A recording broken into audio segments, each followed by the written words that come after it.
What it do? That guy Smitty.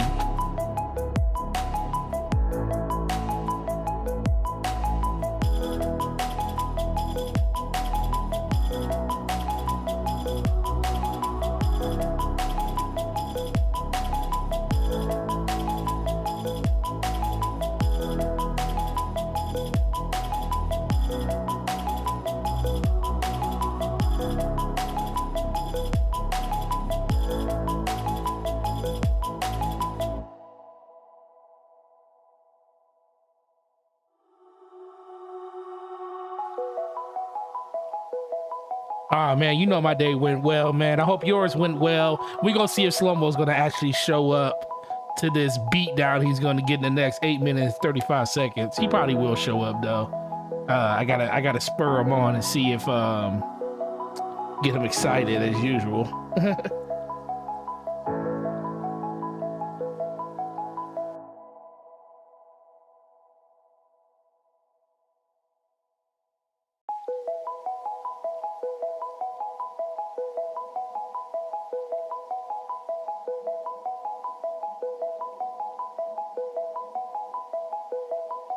Listen, man, that man be lying to people, telling people that Halo's in a good state, but they out here letting people go, Joseph State and leaving and going back to global publishing.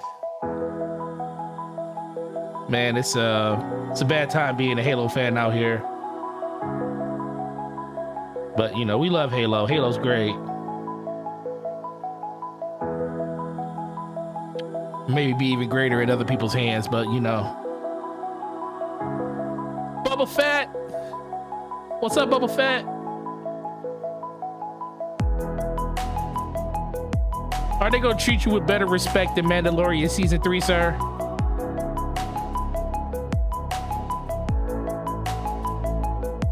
Mitchie dies a lot. Shout out to you, bro.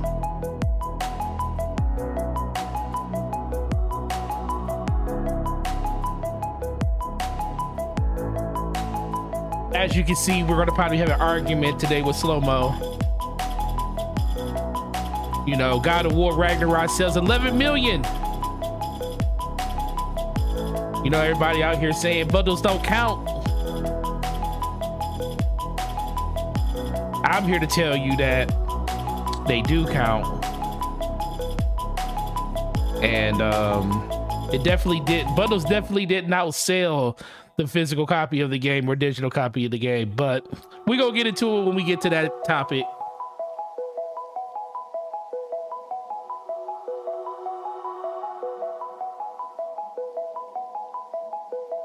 Man, did you notice that guy Smitty that they took that down?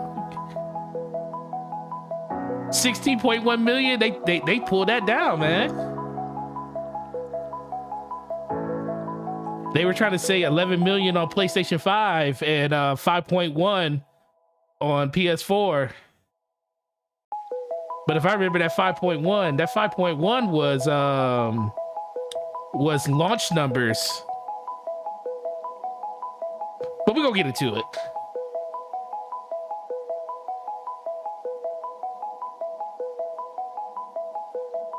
Black Mamba, shout out to you in the verbal altercation. It's gonna get real in here.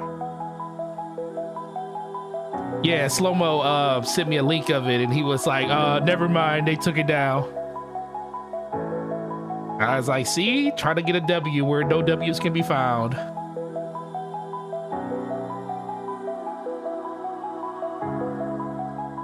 You know, I think I really like this, you know, when we just sitting in here waiting for Slow-Mo to come in. You know, just sit here and talk to you guys while we get ready for the podcast. What's up, Arcade? How you doing today, brother?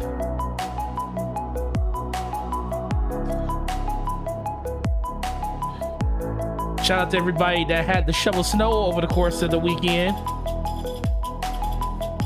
And probably had to shovel some more during the week because, you know, life responsibilities having to adult out here. Absolutely, that guy Smitty, you know, gotta love the vibe, man. Man, I know, man. Drain, glad to be here, man. I work today, I work tomorrow. Gonna be a long one over the weekend, but you know, it's you guys are gonna make it even better. I'm good, man. My daughter had her winter dance today, so took her to that. Got a chance to see what a bunch of 11-year-olds look like running around on a bunch of sugar. Pixel, what's up, dude?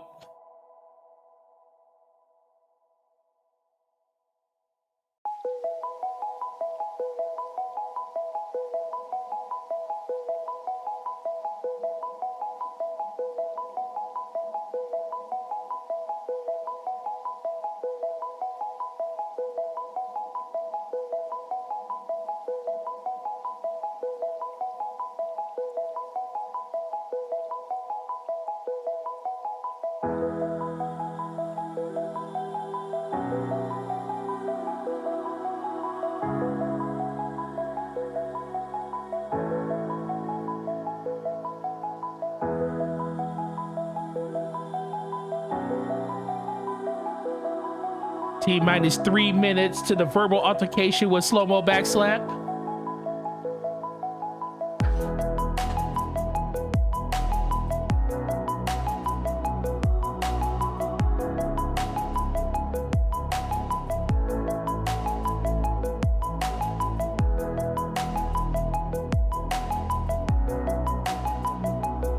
Money bags, man. The funny thing is people just didn't know how to read when I put that tweet out, you know. But most of them probably don't know how, but we're gonna just move on about that one.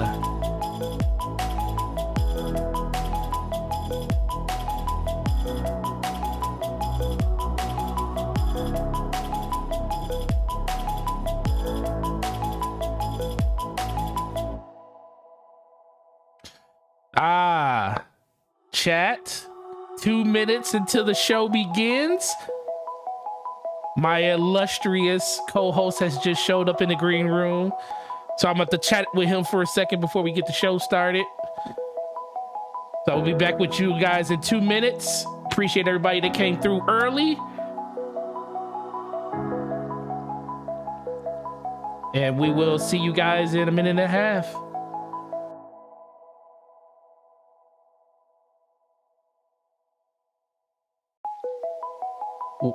What?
What is up, guys? This is your boy Forte, and DPS Podcast episode 19 is here.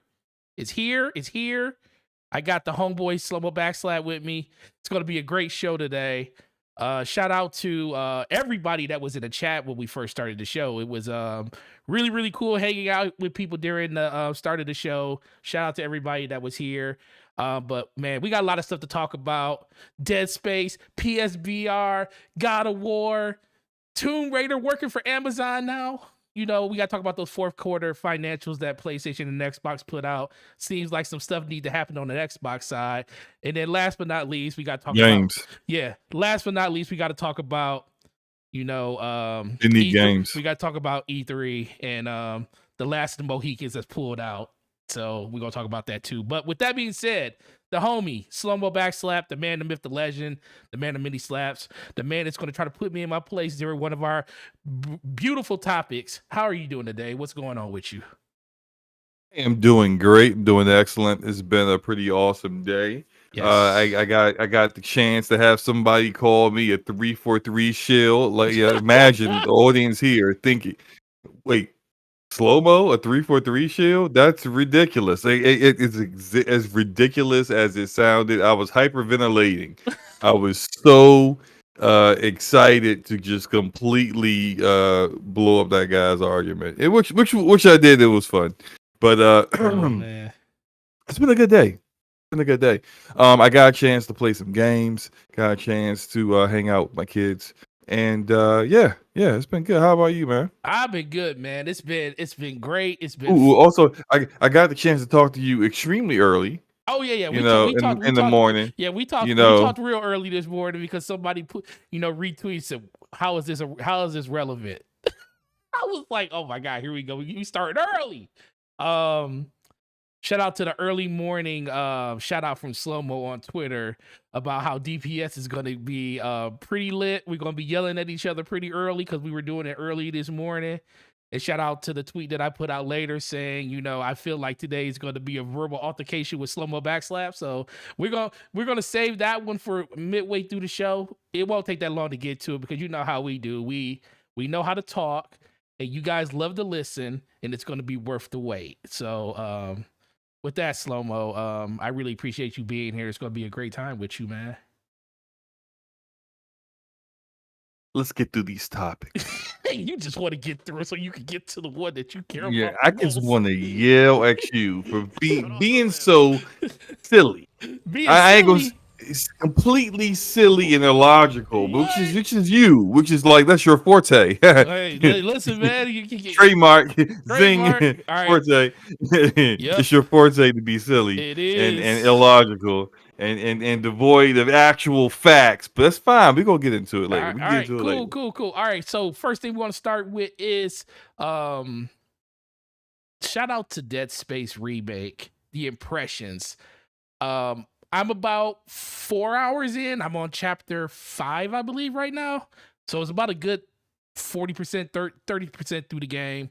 Slow-Mo has fulfilled his obligation to the 10%ers.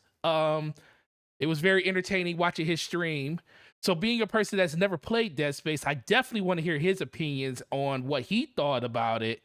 And is he going to finish it and everything? So Slow-Mo, I'm going to turn it over to you, man. Dead Space remastered or remake, whatever you want to call it, because some people's eyes is a remaster, it's a remake instead of a remaster. What did you think of it, man? Your time with the game, 5 hours streamed. It's not a bad game. It's not a bad game at all. I'm not into survival horror like that, so for me it's never going to be my jam. But I went into it. I wasn't scared. No fear. Never scared. No fear whatsoever. Anyone says I was afraid, they lying. They lying. They're not telling the truth. But it was cool. Excuse me. Game is beautiful looking. Looks awesome. I think the sound, the atmosphere, they really nailed that. The story's pretty decent. It's basically Event Horizon / Aliens, all combined, and it's an all right game. It's an all right game. I've decided I will finish it. Yeah. Because there were so many people that were hitting me up like, please finish it. I really enjoyed your stream. and I did a two-parter. I did 2.5 hours because I had to do five, so I did 2.5 hours last Saturday. Then I did 2.5 hours on Sunday, and yeah, I think I'll just go ahead and finish it. So I probably would do another stream this Saturday. I don't know how long it'll be for or what time I will be doing it, but I'll go ahead and just knock it out. It's a pretty cool game. Now again, still I'm not into survival horror like that, so it's not really my cup of tea. And so don't expect me to be playing anything else like this because that ain't happening. Like don't go, hey slow mo, you want to play Resident Evil 2? No. Don't be like, hey, you want to play Alien Isolation? Hell no. So it's like that. That's not happening. But like this was, I think it's because this is really, and I've always said this, like you can not like a genre, but recognize something is of high quality. So I recognize it's a high quality game, and that EA Motive did an excellent job with this game. And to hear that they're going to do, they're looking at potentially doing a Dead Space 2, which, according to our dear friend Luca, and many other people who have played the series, they think Dead Space 2 is far and away the better game compared to the first one. Can't disagree with I her on that. I think that is a excellent no brainer decision to make. So yeah, it was all right. Yeah, What are your thoughts? What are your thoughts on the game? It looks like this is your gameplay. yeah, I love it, love it, love it, love it. Now there are things that there's things that I went into it with rose tinted glasses, thinking that this is gonna be great. Then I come back to it like, yeah, okay. If you never played Dead Space before, this is the game for you. If you haven't played Dead Space in the last 10 years, this is for you. Being a person that played the game roughly about probably about 3 years ago, I replayed it. Um I remember a lot of the stuff that happened and stuff, and they did upgrade some of the stuff, but I do wish they would have did a little bit more with like the overall UI interface. The game does move way better than even the original. I think it's just because when I was playing it, I was just kind of taking my time going through it. But you got a lot more fluidity in your character than you did in the original, and I do like that I a agree with lot. that. Yeah, I I've seen like I haven't played the original, but I've seen footage and just like the animation. looks a Yeah, lot look it's a way. lot more Oh smoother yeah, now. And the one thing I absolutely. love the most is they gave Isaac a voice. He has a voice in this finally in this game. I mean, it's nothing against a silent protagonist. I just feel like, especially in 2023, I was about to say 2022, 2023, I just feel like that ship has kind of sailed. The whole you are the avatar. I mean, I know that fits some games, but for the most part, I just want to be able to, sit back, enjoy, listen to the dialogue, and just play the game. And I really appreciate that. It is something small, but they actually did it. But yeah, I'm really, really enjoying it. Definitely going to finish it. I'm going to probably put the rest of the time in on my off days next week. But it's good to see that you enjoyed it, man. I knew you were going to enjoy the game because I wouldn't say enjoy it. yeah, you enjoyed it. I You tolerated it, basically. what's the word I'm looking for? I recognize the quality that was on Nice. display, and I'll give it that. I want to be uh I want to be giving to our community. So people want me to see me finish it, well, because they Yes. believe that somehow, some way, I was scared of some things, or I may have been shocked at some things. Which never happened. That didn't happen at all. I don't care what anyone in the chat says. There was no fear over here. That that also rhyme. No fear over here. No There was none of fear. that. None of that whatsoever. But it was cool. It was cool. Yeah, like I said, remind me of Event Horizon, and we had a little conversation going. We talked about what our favorite horror movies were. It was it was a good time. It was a good stream. It was good. Yeah. It was. Yeah, I really enjoyed the stream, and it was really good. And shout out to you for living up to that. Shout out to the homeboy Cat Daddy Lurk. He's the reason. He's the proprietary of how this happened. So God bless that man. But yeah, slow mo. With that being said, man, I really appreciate you playing that game and living up to that. So with that, let's move on to the next topic. We got PSVR dramatically cuts forecast in half to 1 million, which was 2 million last year when they announced what they were going to have at launch? Or did they do that? Because there was a second announcement saying that PlayStation didn't drastically cut the allocation for PSVR day one. Now, for anybody that doesn't know, as of right now, PSVR 2 is only available on the PlayStation website. Other Right. retailers will follow suit at a later time, and I think it's the same thing for the Edge controller. I think that's website only too for them. Seems like PlayStation's doing a lot of that when it comes to their peripherals and stuff. So Slow Mo, not really is this a true thing? Is it? What do you think? How do you think the impact of VR for PlayStation is going to be? It comes out on the 22nd of this month. Do we really think that they're going to have maximum sales, or do you think they're going to have 2 million available on day one? What is the direction you think is going to happen with VR when it comes to them rolling this out to like the masses over the course of this year? I'm gonna just stay consistent. What I've been saying about it is that VR is niche, and so you're gonna get people who are definitely into it, but the people who are gonna be into it are the people who are primarily they're into VR. They're the people who were down for the janky VR experience that was PSVR 1. And now, like, this is going to be a actual true VR experience on consoles, which really isn't present on consoles. So there's a whole market there that's untapped that PlayStation is going to be able to kind of dive into and fully engage with. But we do have to acknowledge that it's pretty expensive, $550. appropriately priced for the kind of technology that it is, but still pretty expensive. And the market will dictate how people value that, whether they want to jump in on something they're not quite sure about, especially if you're newer to VR.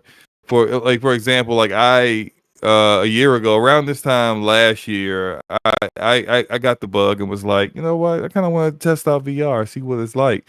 But when I decided to test it out, I tested it out with the Quest 2, which was cheaper than it is now, Mm-hmm. and still the cheapest like true VR experience that you could really get into.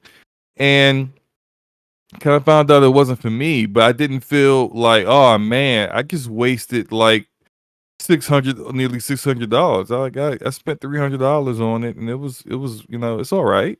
It didn't perform poorly. It's just I didn't really nothing in it really wowed me, and I'm not saying that's going to be reflected for everyone that's going to get into VR, but for people who are going to be new to the VR experience, that you're going to get some people that are going to be like, yeah, this ain't really it for me.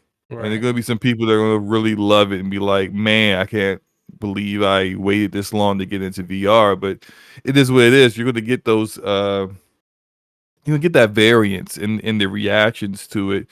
But it's the entry price to get in for the casual gamer that's going to be, I believe, probably a little too steep. So I think they'll sell well, but probably not sell. But they've got like they plan on having like 2 million or something like that. Yeah, I 2 million believe. was the estimated number that they said they want to have for launch. I think they will be available. Like maybe like how something launches and it like sells out, or at least it appears to sell out within the first like day or two, and then like 2 weeks from launch, you look again and oh yeah, they're available. Right. You can grab one if you want one. I think that will be the case with PSVR 2. They'll be available. If you want to give it a shot and jump in there, you'll be able to get one. I don't think it'll stay sold out or unavailable for long. But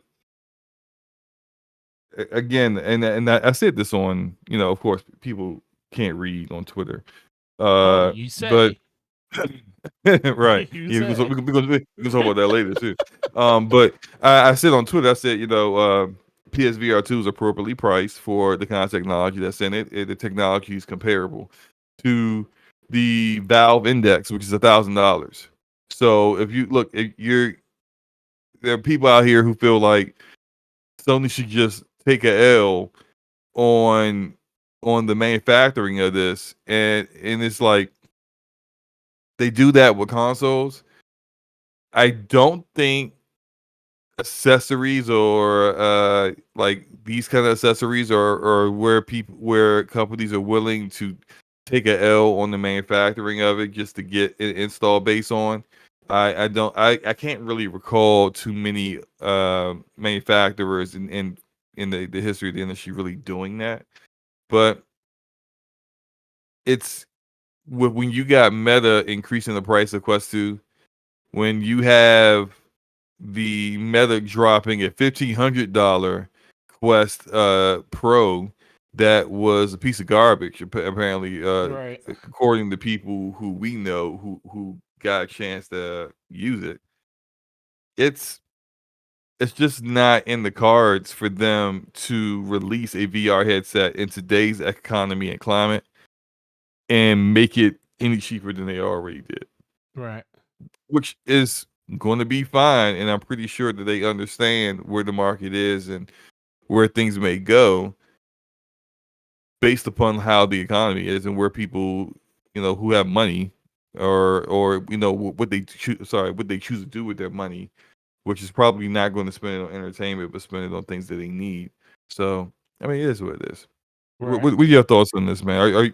You're not getting one, all right? Remember, though, you No, are getting one I 'cause your am getting daughter one. My loves it. daughter Yeah. she wants to play Resident Evil 4 in VR, and I'm like, can't we just play it on Oculus? She's like, no, I want to play it on PlayStation. I'm like, oh my god.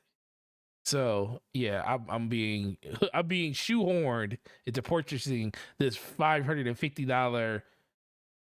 I ain't gonna call it a paperweight because she'll actually use it. But no, spec wise, definitely worth the money. I feel like, I mean, until you actually see it and get it on your head and actually see, supposedly the frame rate per eye is so much higher that it really does minimize motion sickness, which is what a lot of people get from VR. But when it comes to the overall availability of it, part of me feels like it's mostly due to the fact that it's only exclusive to the PlayStation. I mean, to the PlayStation Store. If this was available in more places, and maybe that's why they wanted to scale it the way they did, because they could kind of control Right. consumer buying when it comes to having it only through their website. They don't have to worry about places like GameStop, Walmart, Best Buy over reserving and then having to find a way to try to meet the demand Gotta of get all those. these. Yeah. Yeah, so Yeah. maybe that's why they're doing that, because they know they're gonna have I mean, they're gonna have a pretty good amount of them. But when it comes to PS5s, I mean, they just passed 31 million PS5s out there. So you're talking about not even 5% of the market will be able to get their hands on this. And rightfully so. I don't even think that many people are going to be really interested in it, because VR is still, like you said, a niche product. So I don't think this is really going to be a net negative to them. But if they do come out with like this really, really killer app, I do believe that that could move the needle a little bit. But we also saw things like, Half-Life Alex come out, and yeah, as much as it did move the needle slightly for VR on Steam with the Valve Index and like Oculus and Well, stuff like that, well, we see, really but didn't see that experiences like Half-Life Alex is essentially what is necessary to kind of get VR more into the in mainstream. main screen. Yeah, Having big AAA experiences or what kind of people gravitate to those things, and especially when you have a popular IP. So like PlayStation's got Horizon, called The Mountain, popular IP. You're making a VR game out of it. That's smart. You got people who are interested in Horizon. They're going to be like, man, I want to consume everything that's Horizon related. There's a VR game. I don't even know about if I like VR or not, but I really want to play this game. So like, it was like, I remember when Half-Life Alex came out, and what it looked amazing. It looked like nothing that you had seen from a VR game previously. But then it's Half-Life, which is, like the people's dreams was Half-Life 3 finally coming out one day, right? And so here is a Half-Life game that actually is a coveted IP that people were in the PC market, at least, were interested in. Of course, it was a major driver for Valve's Index, which is, $1,000 VR headset sold out right. easily, sold out at launch because people want to play that game. And if I'm Sony, I'm looking at trying to make inroads with Meta and Valve and trying to get some of their games that are, 'cause Meta has Ready at Dawn, which is the developer for The Order. Mm-hmm. 1886. They since The Order, they've been mostly a VR developer with the Lone Echo series, which is a very like I've played the first Lone Echo, probably the best looking VR game I've ever played. I own Lone Echo 2, and but yeah, I haven't played it yet. I don't really touch my VR, but if I was Sony, I would be talking to Meta and trying to get, and especially considering Meta is not doing great with VR right now anyway. Right. So you want to put some software units, put them Lone Echo games over on the PS5 and PSVR 2. Hey, do whatever you gotta do to get Valve to get Half-Life Alex on consoles. Those getting more big AAA experiences into the platform is going to, I think, do them a whole lot towards getting it to become more mainstream and getting uh more traditional gamers to give it a shot. 'Cause little games, little experiences, Beat Saber, all that stuff's fine, but you're not going to get anyone on there that hasn't already written VR off where you got those kind of experiences, and that's the majority of a VR library, really. So they really got, like, push it towards like more AAA content, which I know they're working on through first party, but I think it would probably be best for them to actually try to do what Meta and Valve have already done, which is like allow their hardware to be more versatile and used in other ways. Nope, I agree, 100%. Excuse me.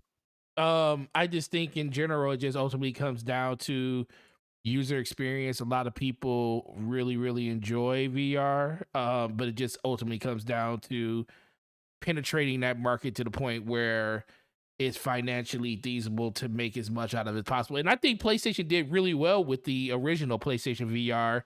Um, but the thing is with VR, it's like, especially now, it's just so hard to get people in the same room to try out VR, because being a person that was in demos of VRs when we had them at our store and stuff, Hmm. mostly everybody, I want to say a good 8 out of 10, 9 out of 10 people, if you try VR, you're going to love it. The question comes down to, are you able to do it on a consistent basis due to all of the different elements you can get from it? But that is all being kind of addressed with the higher frame rate per eye that they're doing in a lot of these new VRs. So I think that we're getting to a point, or we get into a threshold where a lot of people will definitely probably enjoy VR a lot more, but the price point is going to probably be the thing that's going to keep some people out. But VR has never been for everybody. It's only been for the people that, it's just like getting a brand new car. Everybody wants a new car, but everybody can't afford a new car. Some people got to go out and buy used, and somebody got to go out and buy, a cheaper version of a car that they made, like, and get the lower spec. That's some people just want to get a console because that's the only thing they can get. So it's just an extra layer of things. We always talk about how peripherals are always, you don't always get a peripheral like a Kinect, even though that was probably the worst thing Xbox ever created, because it literally took them down the wrong road. I agree. So it just ultimately comes down to how it's how people how the perceived effect of what VR is going to be in the future. There's so many different ways of playing VR. I just think PlayStation is going to be the most it's going to be the most what's the word I'm looking for, approachable one. It's going to be more mainstream for everybody, and I think that's the lane they're going to live in. Got anything else you want to add to that before we get to the fireworks? Just real quick, I don't know what rhythm you were playing Hi-Fi Rush to, but It was terrible. This is what I was still learning. oh, okay, yeah, I guess. Yeah, this is the beginning, sir. You see, and I will Good tell you grief. that no, it was terrible. It was terrible. And I will tell you this: that game Mhm. is not easy to stream and play at the same time. It's not. Not if you're trying to pay attention to. Now, once you get used to the rhythm of the game, and that's another thing too, because you really don't have the volume up because you're listening to other things. You're listening to the queue. You're looking at your chat. You're going back and forth, having conversations and stuff. And then it throws off the combat because you might have missed something that you normally would have hit. So it's not the easiest thing to stream. Now, granted, it's been a couple of weeks, so some people probably got really used to it, and that might just eat those words. But the game's fun. I will say that. That's the one thing I will give that game. Game is very fun, and You're struggling to hit a button, man. I was. Yeah. Let's move on. Okay, I was just like, listen. I was move closer to the button, please. Struggling. But listen. This is the first time. Shout out, hey man, can put down people in a first person shooter like no other, but can't hit a button on the wall if it was sitting there in front of me. It's crazy. Terrible. Slow-mo. God of War Ragnarok passes 11 million sold. It's an awesome achievement. It's an awesome achievement. Awesome achievement. In under 3 months. That is excellent. 3 months. November 9th. I think only Nintendo doing stuff like that. Yeah, basically that's the only console manufacturer that's putting games out like that. So they passed 11 million. So what do bundles have to do with this, Slow-mo? Nah, daggone thing. Nothing. Okay. Bundles have nothing to do with it. Okay. Whatsoever. Get your bars off, sir. Sir. You know what? I will say that bundles. Hold on. That number is just. Yeah, go ahead. Let me take you down memory lane. Remember when I got my PS5? I do remember. Shout out the Kohl's. You know, Kohl's credit, baby. Kohl's credit. I got. Man, I bought so much clothes for my kids for Christmas and got myself a PS5 at the same time. I appreciate that. How much Kohl's cash did you have when you bought that PS5? I got it up like $250 in Kohl's cash, man. I was like, bruh, Kohl's, thank you. Shout out to that Kohl's cash. Anyway, I got a bundle. And in that bundle came 2 DualSense controllers and Miles Morales. Now, another game that they were never mind. Go ahead. Yeah. Hold that thought, because 82% of all PlayStation 5 sold in the beginning had Miles Morales tied to it. I couldn't wait for Miles Morales, and if I would have bought just a PS5 all on its own, no bundle, guess what I would have bought? The first game I would have bought with that PS5. Miles Morales. So even if they were including bundles, doesn't matter.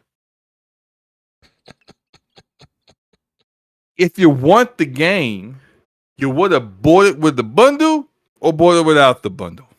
But at literally nothing in that information that we got today said, hey, 6 out of 10 of these, that 11 million sold were from the PS5 bundle. Nothing.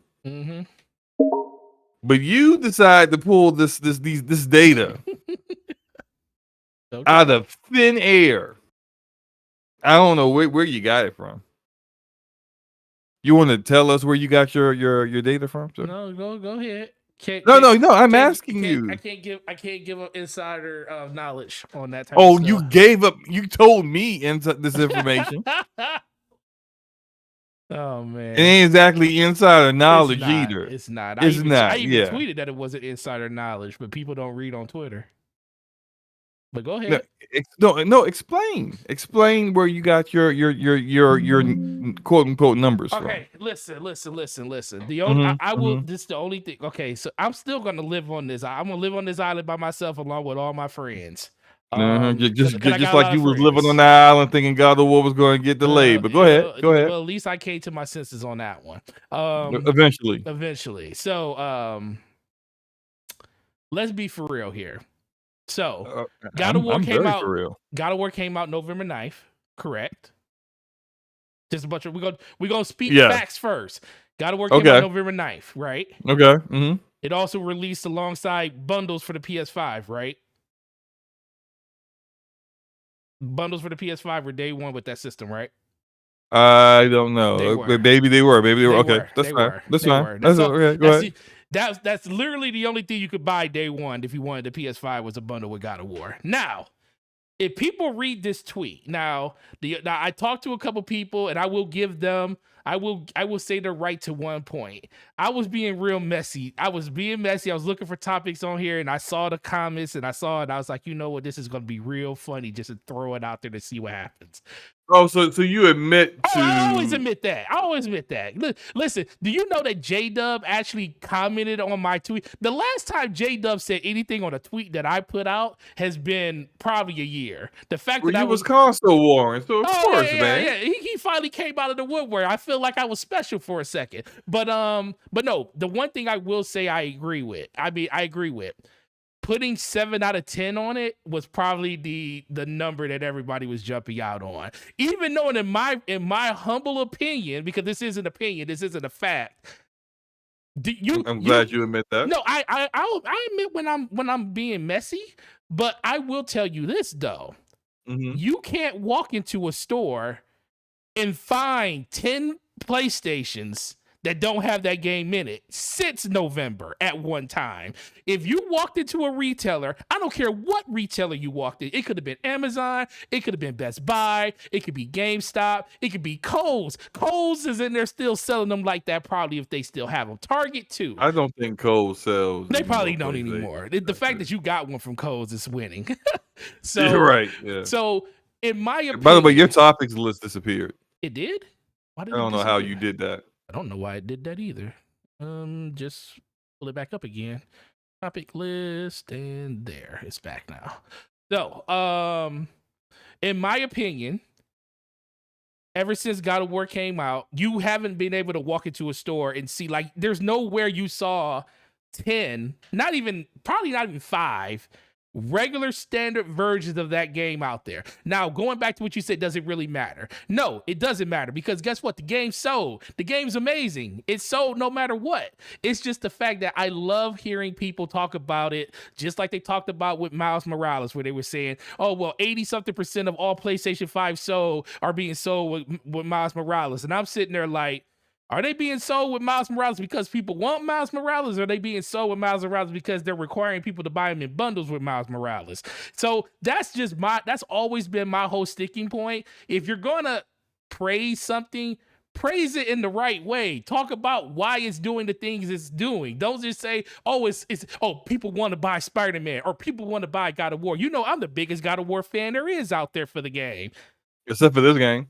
Yeah, well, this game. Mm-hmm, shout out to this game. Mm-hmm, but but God of War is the reason I bought a system. But but in my opinion, people just need to understand that. Listen, just because something sold 11 million, don't see and say, oh, people want to buy God of War. That's why they bought a PlayStation 5. I'm like, well, why not? I was like, no, people bought a PlayStation. No. People bought a PlayStation 5 because they wanted to buy a PlayStation 5, and they just happened to have to get God of War with it. And I even told people last month. But the point of contention of these people that are like in this mindset, yes, that the only reason why it sold 11 million or anywhere close to 11 million is because it was bundled with a PS5. Well, yeah, it probably would have sold 9 million if it didn't. I mean, I don't know whether they're counting. I don't even know whether they're counting bundled.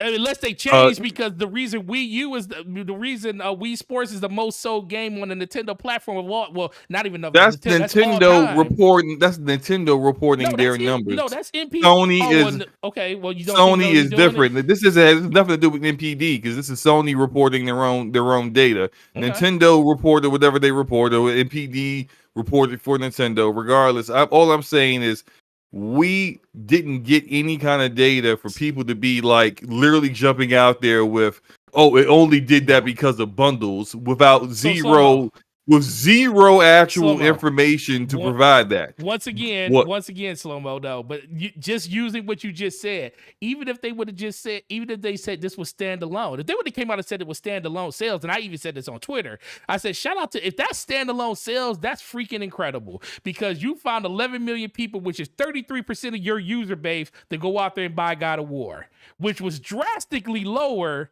than the last God of War, which sold what, 20 million on 100 and what is it, like 130 million, 120 million systems now?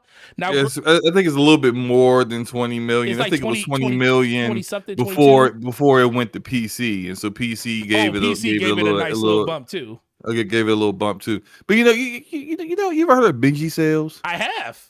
Like shout out to Benji. Very interesting. He's always reporting on industry sales and data and stuff like that. And he was tweeting about this earlier today. You want me to repeat what he said about this whole entire topic?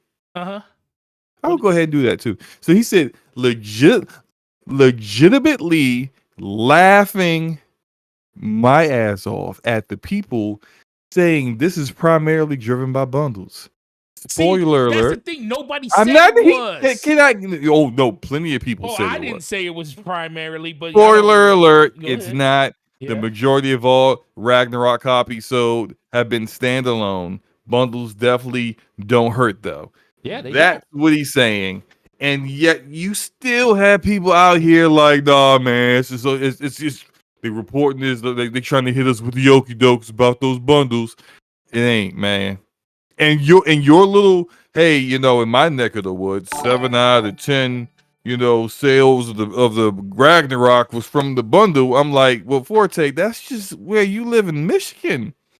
I mean, those bundles are sold everywhere, sir. That's not a that United States of America bundle. You can't take data from your county in one state out of 50 states and say that is indicative of sales worldwide. That's no different. Hold on. I'm gonna poll the DPSers. Get the poll. No, the poll is irrelevant as your data. Look, that's no different than when these weirdos be all jumping out there talking about how in Manchester, England, and all the stores there sold 79%, for this multi-platform PlayStation over Xbox. Like, that's supposed to be indicative of the entire world as well.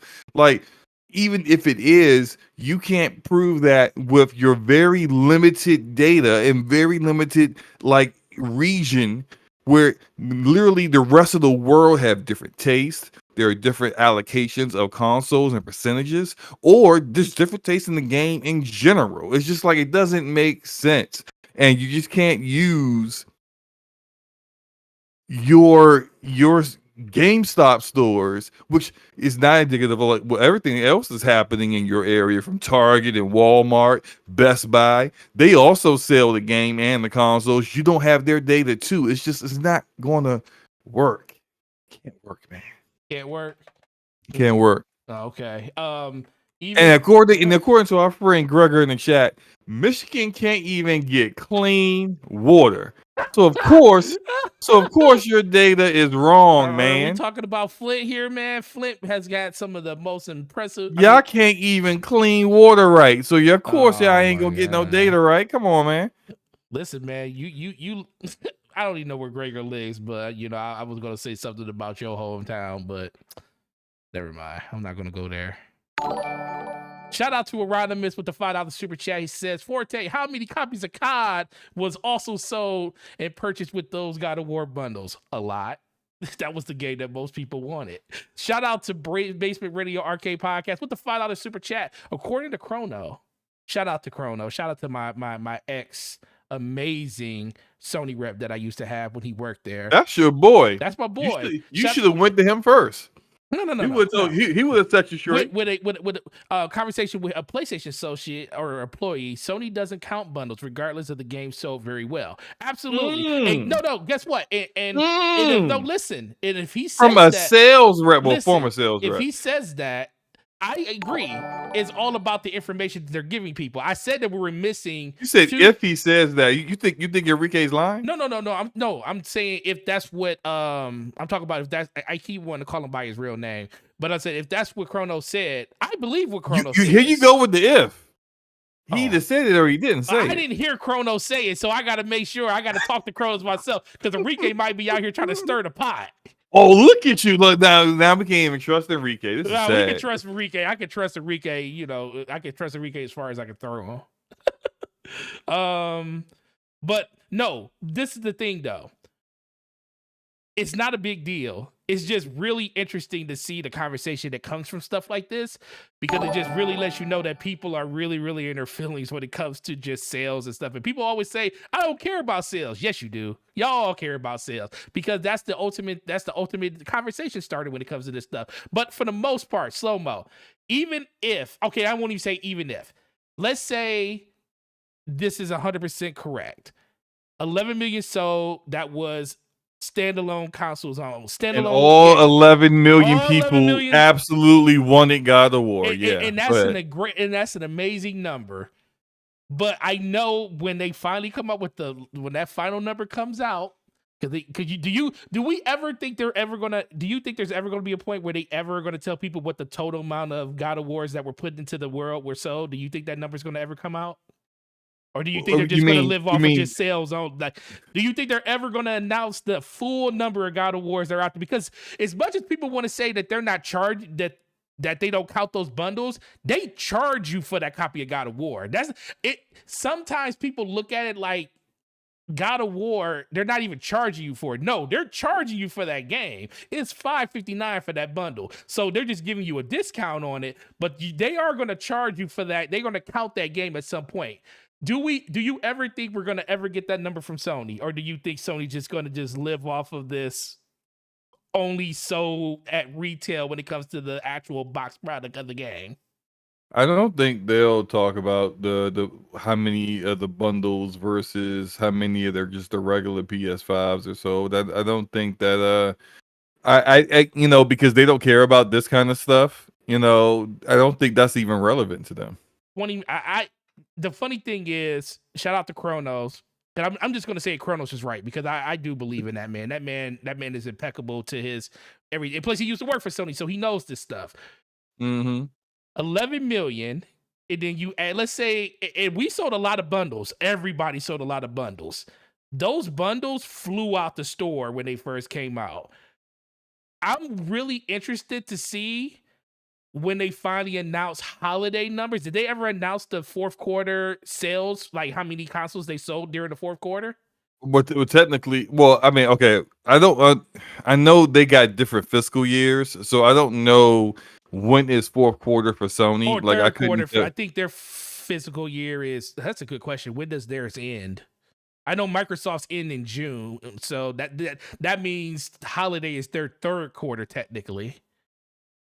So yes, it depends on what quarter. Okay, well, do you think that they're ever going to announce what their holiday quarter was in sales for consoles? Because the one thing I will tell, and I'm just going to put it on there now, if they sold, like, say they come out with a number and say they sold 4 million PlayStation 5s during that quarter,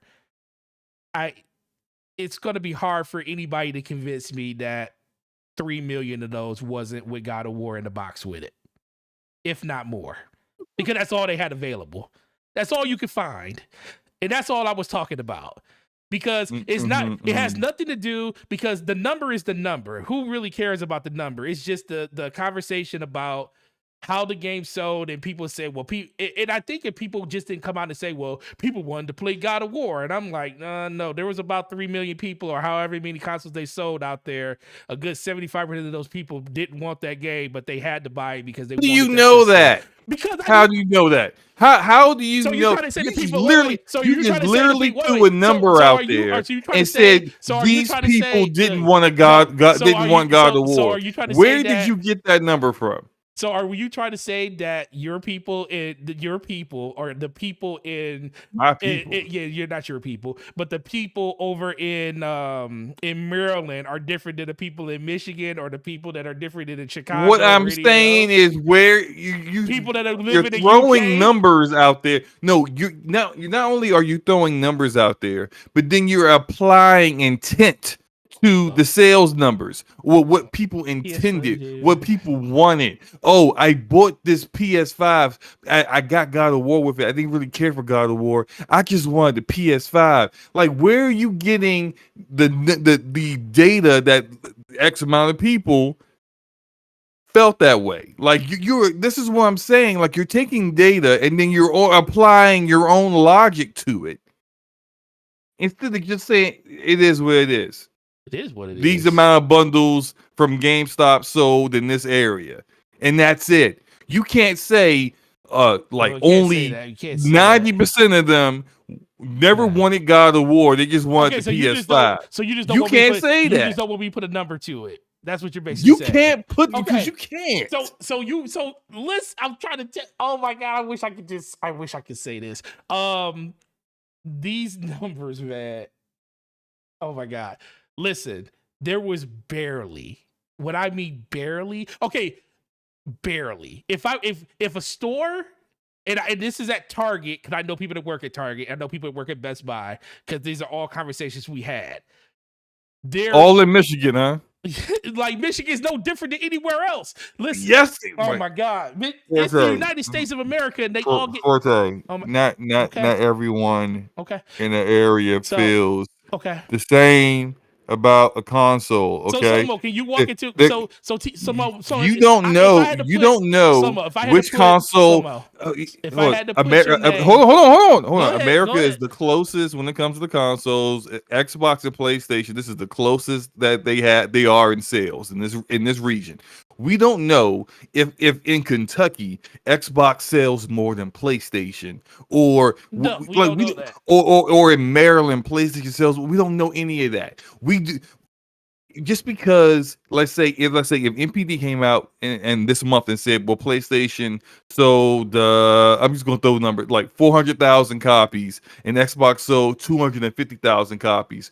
We don't know the allocation of the biggest like gaps per state. We don't know that. But Slomo. what we do know Go is ahead. that it's not just because it's 150K gap doesn't mean that it was evenly distributed through all 50 states. So you can't say, oh, because in Michigan, this is how things are, and not even the whole state of Michigan, but just like by limited region of Michigan, Mm-hmm. that it's like that in Indiana, and it's like that in New York State, and it's like that in Florida and Texas and California. You just don't have it's not true. That's not how this works. So, you know what? Before we go, I don't want to ignore these. Shout out to Rollins with the $5 super chat. Slomo Forte is a retail expert. How can you challenge his knowledge on item selling? Shout out to you, bro. Appreciate that. I am arguing from a non-strength because it is a number that isn't a legit number. It's a number that I just see in my area. He's right about that. So, but I appreciate the love and support on that. Basement Radio Arcade Podcast with the $2 super chat. Forte dipping his toes in the sauce of. Shout out to you, bro. Slow-mo.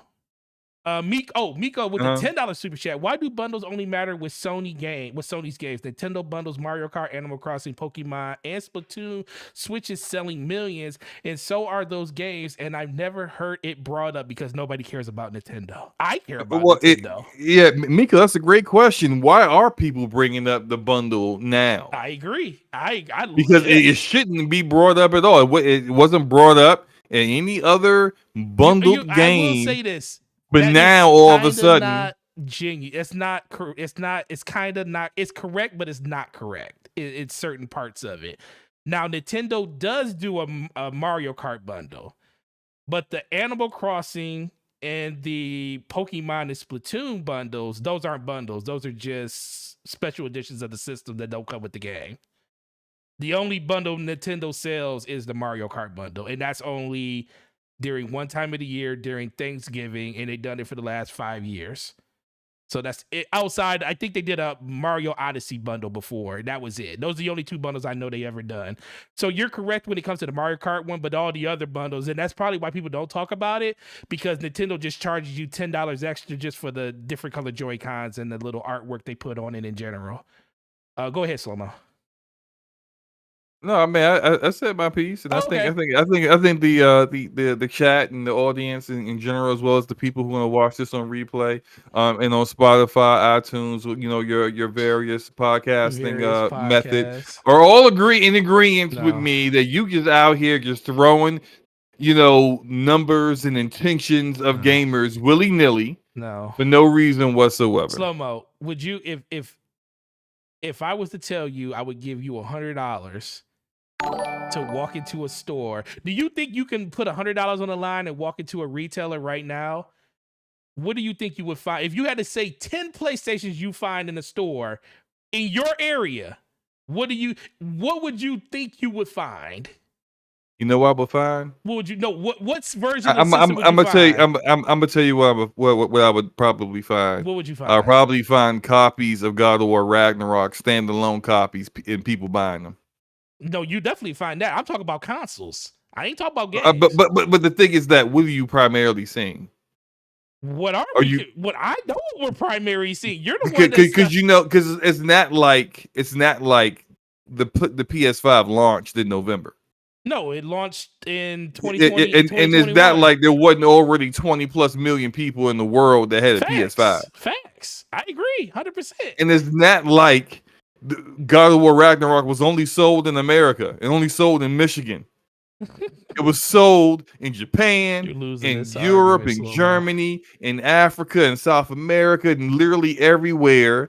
Antarctica, probably. Maybe 5 or 6 copies sold out there. Who knows? But it was sold in more places than just Michigan, USA. Once again, Slow-Mo, if you walked into a retailer, if you found 10 PlayStations, which ones? How many would you put your money? What do you think the breakdown of that number would be? It would be primarily bundled. How many? But with God of War, I don't know. I don't care. Oh, no, because I'm gonna tell you why I don't care. I know you because don't care. whatever number I give you isn't a number that you can go run with and say, well, this is what the number is for how the allocation of the sales of God of War Ragnarok. So Slow-Mo, if you say majority is more than 5, meaning 6, right? Oh my God. And if you look at our beautiful 10%ers, what does that number say? 67% of people that walk into a store, they see PS5 bundle with God of War. 5% sees the digital system. 5% sees the digital standard edition, and 29% see a standard PS5. So what? I'm just listen. That is chat. All I'm saying. Go ahead. Hey, go ahead. No shade. There's shade to our people. 50 very intelligent, strong, and beautiful people watching us today. Yes. Very, very, very, very intelligent. Very fertile people. Let me just drop all the the positives on that chat. But they just 50 people, man, and they're not indicative of an overall. You can't take 50 people and say that's a big enough sample size to blow that up over like the entire world and say that's the measurement. Listen. All I'm saying, average out. All they I'm don't. saying is, no matter what Sony puts out there if 11 million, if the number that Sony wants to talk about is 11 million, and that 11 million is only standalone sales, that means they probably sold with the bundle. They probably sold another 3 to 4 million. What's the word? What's the word you said? Probably. Yeah, 3. I mean, you don't know the exact number because Sony hasn't given us the exact number. Exactly, and that's all I got to say. But I always said, and that's the first thing I said in the tweet online. I was like, we're missing one part of the conversation, and we don't know how many PlayStations were sold during that quarter. If we knew that, then we could kind of extrapolate based on what we see in the world, because literally most people are only seeing bundles, Slow-Mo. That cannot be denied. That is all people are seeing. And guess what? It doesn't really matter, because ultimately, do we really care? We don't care about this. It's just more of a conversation piece, and I can't jump right now. I appreciate you having this conversation with me, Slow-Mo. Gregor, I'm about to ban you. He always talking crap about. He said since Forte finished third in third grade math. No, actually, I was really, really good at math, sir. Extrapolating that type of stuff. Shout out to C Bush. Shout out to everybody in the chat. Shout out to everybody. We had another super chat. Shout out to Basement Rated Arcade Podcast with the $5 super chat. PS5 market share has significantly increased in the U.S. Quarter 3 numbers showing high demand for PlayStation. Thoughts? Absolutely. It's the reason that PlayStation has so many more systems I think out that there. that demand was already there. Yeah. It's just the supply was not there to meet that demand. That's all it was. And now that the supply is there, they're seeing probably more than what they thought they knew about what the United States was really kind of feeling about the PlayStation 5, which is probably the reason why they kind of went out there and said they expect to like double. I can't remember what the exact information was, but they're expecting to do even better like this first part of 2023, and it's probably due to how well things turned out and probably how well things have been going for them post Christmas, post holiday. Now now that it's not just parents buying PS5s for little Timmy, it's Billy Bob and Leroy and I don't know, Enrique, out here buying PS5s on their own, in January. So Right. it is what it is. They're seeing that and they're saying, oh well, this is a lot better than what we thought it was. Let's just let's let our investors know that we expect to do even better than what we were doing before. Yeah, you're right, man. I agree 100% with you on that. And it's gonna be fun. So that wasn't that bad. We actually It wasn't that bad we didn't because kill you each actually other. realized that you were I on didn't some re- nonsense. I didn't realize anything. I Yeah, just you did. listen. You admitted you was on some People just nonsense. didn't know how Then to you read. tried to complete. Go ahead. People didn't know. People didn't Read know how what? to read. I didn't. Read what? I never even said anything about. I just said I kept that thing to bundles, and I said okay. So I should have said in my opinion. In my opinion. Yes, you should have. That's probably the only thing I could have said differently, and Slow Mo wouldn't have been jumping When down you my don't throat. say, in my opinion, people take it as you're actually speaking from a place of this is the facts. Okay. When that wasn't the facts. Okay, I'll give you that, Slow Mo. I was wrong. You were right, even though I know I was right, but Sony will probably never let me know I was right because they will never probably talk about these actual numbers, for God's sake. But with that being said, Slow Mo, God of War Ragnarok. Did you beat it? Yo, you beat it already, right? God of War Ragnarok? Yeah, I you beat beat that. I beat God of War Ragnarok. I mean, like what? Before December, I think. Yeah, I beat it a while ago. Yeah. Cool. Well, great game. Well, at least that's what I hear. Uh, moving on to the next topic, we got Amazon with the purchase of Tomb Raider. Embracer was like, we'll buy it for 300 million, but we'll sell the most valuable IP for 600 million. So we just go double our profits all the way around, just like that. Right. I mean, just go double. We gonna sell one IP, and we gonna make all our money back plus double. well, not technically to even though we know this is likely true, we're going to have to go ahead and say, hey, it's still technically just a rumor right now, because for those who were wrong and they trying to hold on to some kind of hope that this isn't true. But the fact that like if this rumor is to be believed, they doubled what they paid for everything from Square Enix with just selling the IP is hilarious. because it says everything that everyone has been saying about why Square Enix sell all that for 300 million in the first place. You look at how much they paid for the studios that back in like 2012 or 13 or whatever it was to begin with. It was like, yeah, like you're basically selling them for nothing, and then for the IP to go for 600 million is pretty hilarious to me. It wouldn't surprise me at all if eventually, but I would say that Amazon might wait. to see how this Tomb Raider game goes. And from according to people who work for Crystal Dynamics, it from what we're hearing is that Tomb Raider game will be out before the Perfect Dark remake. So that probably within like we're probably looking at like within the next 2 years. But I think Amazon, if the game does well financially, I can see Amazon just acquiring Crystal Dynamics. And considering some of the moves that Embracer has made as far as putting Crystal Dynamics and Eidos Montreal kind of like in their same like little subgroup within the Embracer group, they'll probably just go ahead and sell Eidos Montreal as well. I still do contend that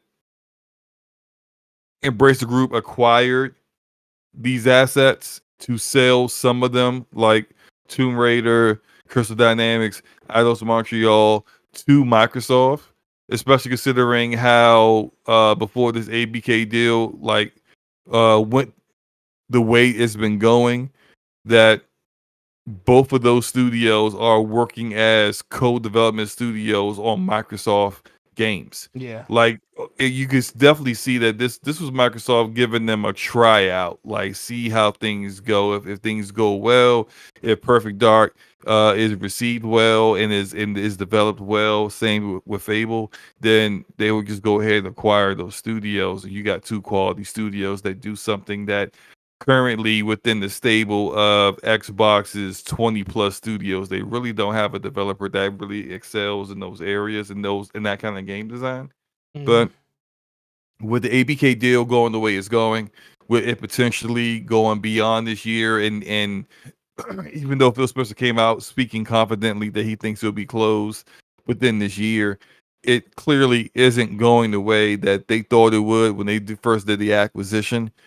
I think Embracer looked at that and was like, they're in no position to acquire these assets. Meanwhile, we paying these developers, we're paying for games that they're developing. We're doing all this. You know what? Who else is interested? They don't. Yeah, they at this point they looking at it like, hey, we really don't care about this. So who can we pawn this off on for more money? Right, and for Amazon to speak, because like I don't think Amazon's like taking it lightly or overpaying here. Amazon, what they could do with the Tomb Raider IP is far more than what Microsoft can do with it. It's not just about making games. They can make TV shows, which is what they're doing. Movies. They could do so much with the IP because Amazon actually has the tools and resources to get that done, whereas Microsoft isn't really in that arena like that. They have Amazon Prime Video. They have their own streaming service where they already do original content, good original content. Right. And they have shown in the past that they do not care about budgets. They were willing to spend just as much as HBO spends on their shows in order to deliver on whatever the creatives are trying to cook up. So they could do a really high budget Tomb Raider movie or TV series if they wanted to, and that could then kind of like funnel into another Tomb Raider game. And we've seen now how the marriage of traditional media and video games have really kind of helped each other. We've seen The Last of Us TV show with HBO increase sales of The Last of Us Part 1 remake 200%. We've seen it with Cyberpunk game panned, and justifiably so for being a piece of crap at launch, but still a quality game. We've seen that game sales go up dramatically when Cyberpunk Edge Runners came out on Netflix. The Witcher TV series, the same thing for The Witcher 3.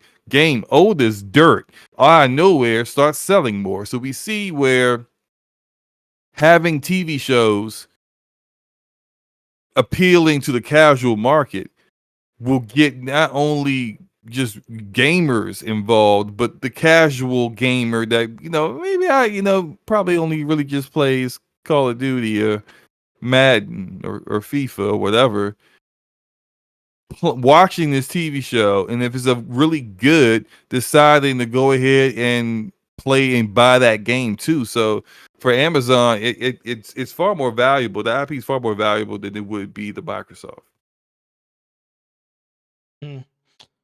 I agree with that. I think in general, it ultimately comes down to the best fit, and Tomb Raider has more than just gaming implications when it comes to that. Microsoft, I mean, we see what Microsoft did with Halo, and I mean, I don't care what people say, that was a disaster. Even if you thought some of it was good, the whole package just stanked and needed to be redone from the ground up. So hopefully they fix that. But I do think the Tomb Raider IP, has a lot of opportunity when it comes to, if you put the time and effort into it, they can do something with it outside of just the gaming side media. But I do agree with that other part too with Crystal Dynamic. I think a lot of moves were made, a lot of backdoor handshakes were done with Embracer about, hey, let's put table this for right now, and then when this whole ABK deal is done, we can definitely move forward when it comes to that. So it's just, we always just found it really interesting that Crystal Dynamic is basically now working on Perfect Dark, and who knows what is the initiative even still a studio at this point? No one really knows what's really going on Well, over I there. mean, yeah, I mean, the last thing we saw is that like half of the studio left, which I mean, the studio wasn't that big to begin with. It was like at the time, at its height, like 60, 70 devs. Mm-hmm. So when half leave, that's like 30 people. Right. So it's not like a ton of people left, but I mean, that says a lot when half of your staff is going. But you've got a 200 developer studio, which they're not getting all 200 of those developers. Clearly, No, man, they're maybe I not. don't know, like 50, maybe like 50 Crystal Dynamics devs are like working on it. But when you got a AAA studio now doing the brunt of that work, then it is you probably could do without those people. I still wouldn't count Microsoft out on this if they are able to close the ABK deal. Uh, anytime, like This I would say, decade, if they can close it before. this decade's up. No, no, but if they can close it before the Tomb Raider game comes out, then there's still a chance they may just get Crystal Dynamics. They may just go ahead and just scoop that up before Amazon does at that point, and then like Amazon would need to go find a new developer to work on Tomb Raider, but then they could potentially just get Eidos Montreal at that point, who did Shadow the Tomb Raider, not the best one, but they've done it before, or they could just get someone else to do it completely, or they could just like, well, we ain't that serious about making the games. We care more about the way the IP could be used in other media anyway. But yeah, like the Crystal Dynamics, it's not guaranteed that it's just going to go to Amazon eventually. Microsoft still might get it, but I guess we'll have to see. Yeah, definitely. Shout out to Arodimus with the $5 super chat. He says, Slow Mo been hanging around Brap too long. You sounding more and more like a Sony defense lawyer. Well, I'm not shocked that Arodimus feels that way, considering Arodimus is a bot, top of the line premium bot from the bot factory, so that makes complete sense that he would feel that way. Listen, man, that man has he has a 10-year warranty on his warranty plan with Microsoft, so leave that man alone. Shout out to everybody in the chat, man. Shout out to Ken Hall. He says if PlayStation is selling well, why is Sony crying over Microsoft's Activision deal? Cause it's business. It's business. It's Yeah. business. You're going to try to take every advantage that you can. And if you see that something is going to help your competitor, you're going to do what you can to make sure that doesn't happen. Yeah, player, like that name. I believe they took on Crystal Dynamics debt to not just the 3 million in sale. So reserve somebody from Square needs to be fired. Jack Reeves says probably a different currency. No way Tomb Raider was sold for that much. Dang, you only think it's worth $600 million? God dang.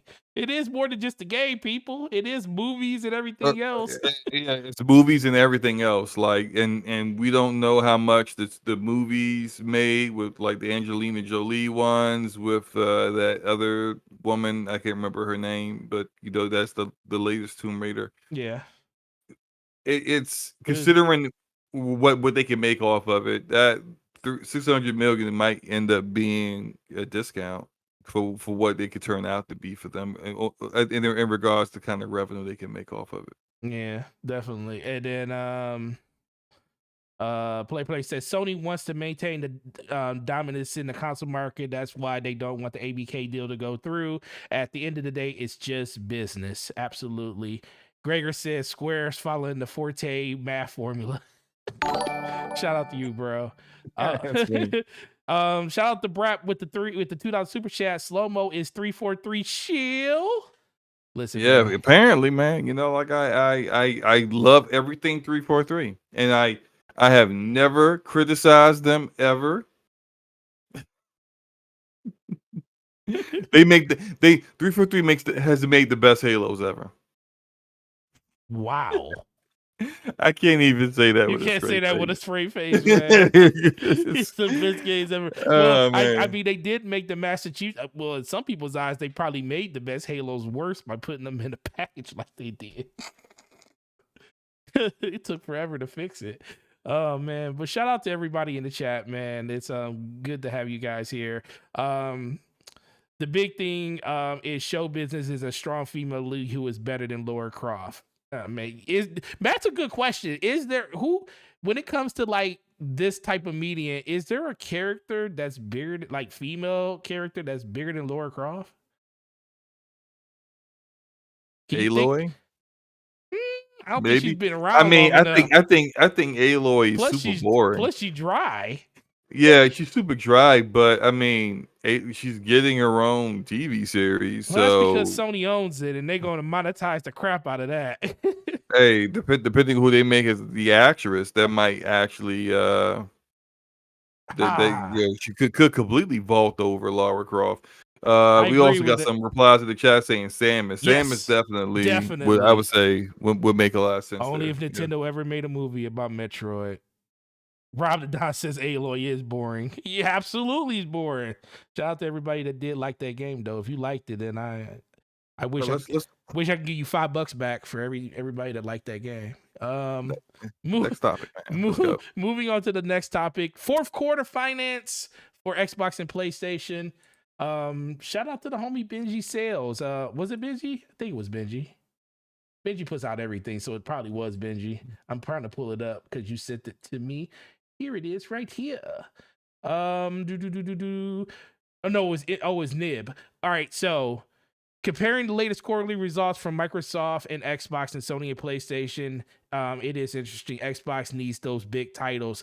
Xbox Q2, Xbox hardware down 13%, content and services down 12%, total gaming revenue down 13%. Contrast that with PlayStation's third quarter, which, you know, their physical years end at different times, so it was the same quarter. PlayStation's hardware was up 46%. Network and servicing is up 19%. Total game revenue plus 53%. Slow-mo, hearing those numbers, what does that tell you? Well, it appears as if they're going in two opposite directions. Like one's going down and the other's going up. I wonder.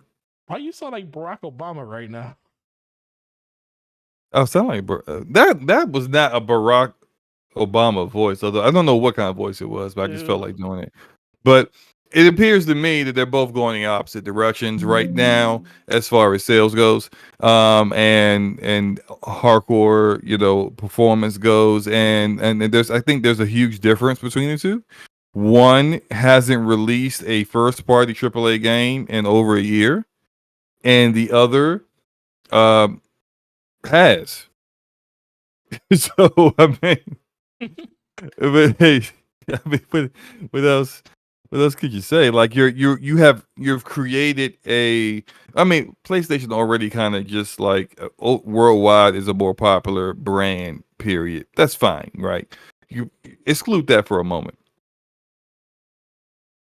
They provide experiences that are unique in the console arena that only can be done got on the PlayStation. You know, like say how you feel, however you feel about how they get their timed exclusives, but they get timed exclusives. Mm-hmm. So that's still until that game shows up on the rival platform. You can only be got on their platform. And so if people are really like, man, I really gotta play the next Final Fantasy, they're just gonna get a PlayStation to play the next Final Fantasy there. Mm. And so they're providing experiences that people want to play, and Xbox is kind of struggling in that aspect. I think they also have been struggling with marketing, which I still see a lot of casual gamers that don't even know what the heck Game Pass is. I do too. But they push that game. Everything's Game Pass, Game Pass, Game Pass. Video Game Awards. 113 million people watching live. They ran like 2 Game Pass ads, and they didn't show Hi-Fi Rush, which I think, hey, that actually would have been a great idea. I think Hi-Fi Rush, with its art style and the animation and the kind of game it is, and clearly a high quality game that everyone's enjoying. Imagine if they would have showed that there with all the various Nintendo fans that were watching that show that don't know anything about Xbox and don't care. Mm-hmm. Like it's about, I think, some of the decisions they've made marketing wise, the fact that they only dropped one first party game last year, that's Pentiment. And that one first party game they did not market. Mm-hmm. Now, of course, Pentiment is a niche point and click RPG, which wasn't going to appeal to a ton of people anyway. But you don't know if you could or could not actually, convince some people to become fans of that kind of genre. But because you didn't really market it, you didn't give it a shot. And meanwhile, you got your competitor doing God of War Ragnarok. Gran Turismo 7 earlier in the year. It's just you got 2 companies that were in very different places at that time. Now, to kind of like look at the bright side with Xbox, they have the opportunity this year to really turn that around. They've got Redfall coming out, which people are excited for. You got Starfield coming out, which the whole Bethesda community is all in on day one, no matter what, and it could potentially really get some eyes on the Xbox brand. You've got another Minecraft game coming out that's going to do numbers because it's Minecraft. Just because it got Minecraft on the title, it's going to do numbers. They have the opportunity to really turn that around. In addition to whatever the heck else they may show at around E3 time, potentially some of that might be something that's coming out later this year.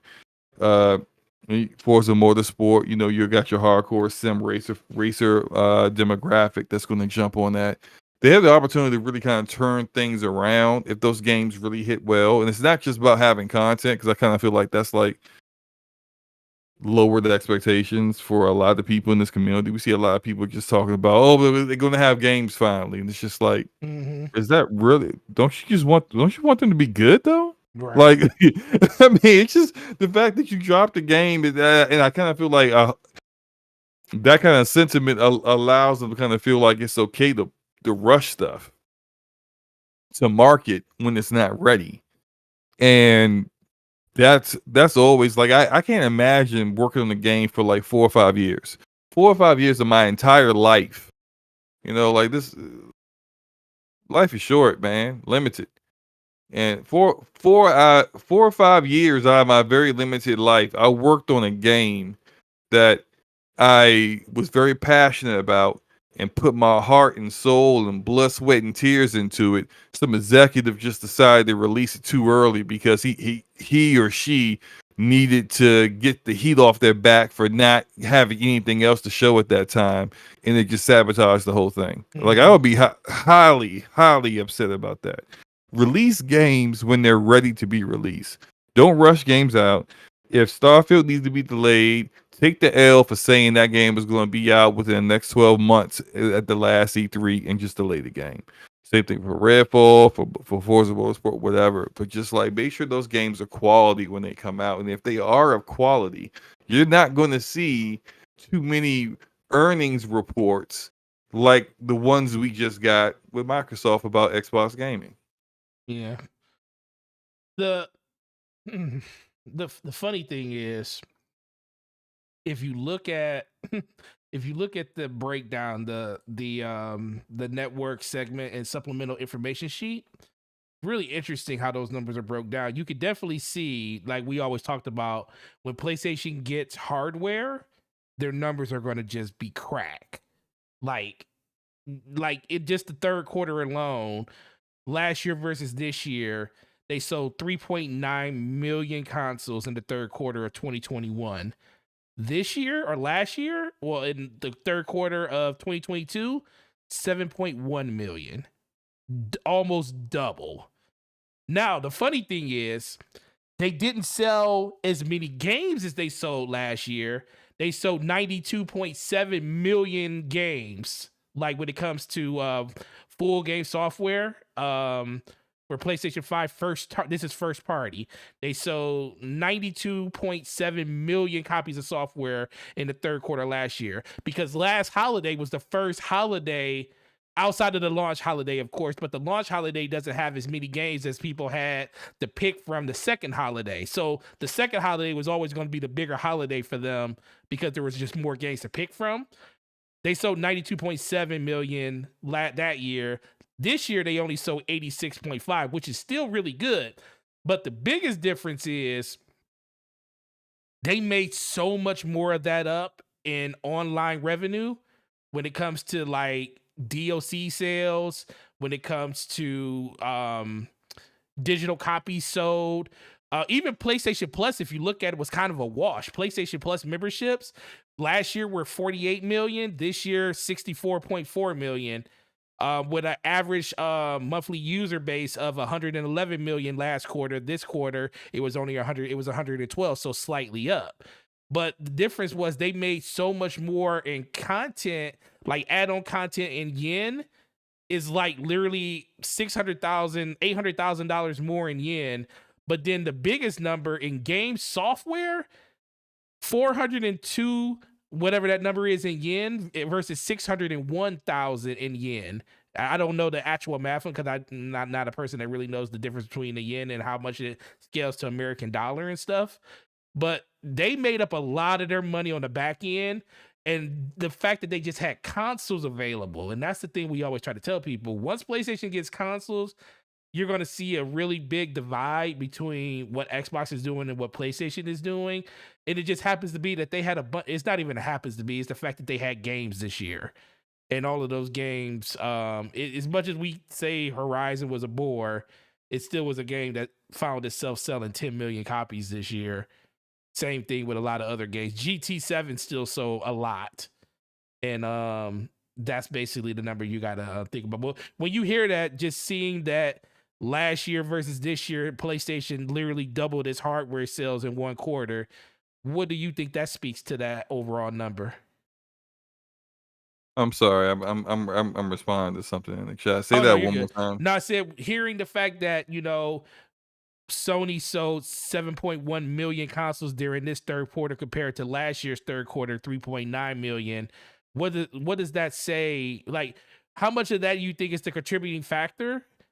Because we know a lot of people just bought, systems they don't even really buy it for the first party games. They buy them for third party.